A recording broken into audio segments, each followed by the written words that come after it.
Bible. I will read my Bible first, and then after that, I will pray and talk to God, then meditate. So this is my daily routine bago po ako matulog at paggising. Next step ng daily routine ko is to drink turmeric tea with empty stomach. So yon, everyday po yon. Pagkagising sa umaga, magpapakulo ng tubig, nilalagay ko yung turmeric tea.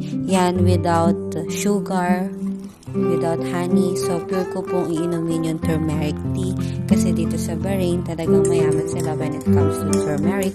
And then turmeric is very healthy.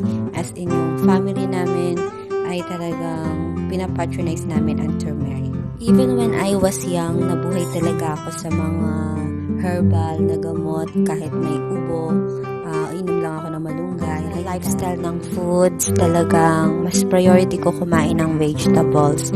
Kumakain pa rin ako ng meat, pero pag may vegetables talaga. Ayan, example ng aking naluto, yung pakbet, ganyan, mga vegetables na minsan mix na vegetables ang kinakain ko. And then even yung laga lang, okay na ako doon. Pwedeng mawawala yung saging, basta dapat may fruits palagi para healthy. After eating, I will drink my vitamin. So this is Policy Usana brand. So this is very good kasi fruits extract siya. And maganda siya inumin kasi organic and herbal siya. And ang kinagandahan dito, nilalabas niya yung toxic ng katawan mo. And mahimbing yung tulog ko dito. So, hiyang siya sa akin. Next, pag wala na magawa, here again, magpe-play ako ng clarinet, practice. Then, magdo-drawing ako. Yan, isa to sa mga lagi kong ginagawa before. And ngayon, ay madalas ko nang ginagawa yung pagdo-draw.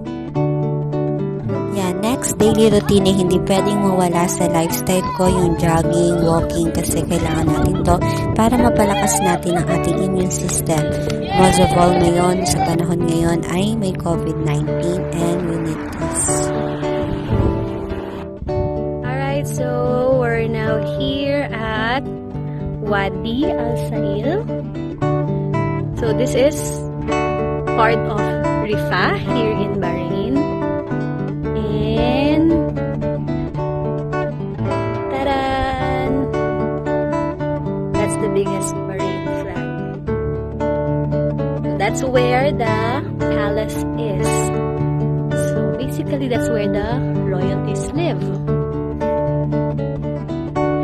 It's so wide. Somebody's coming there.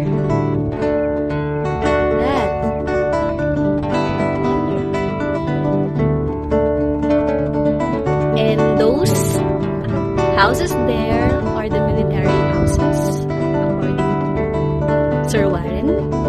Wow. So obviously that's where the military lives. Militaries live. The armies live. There.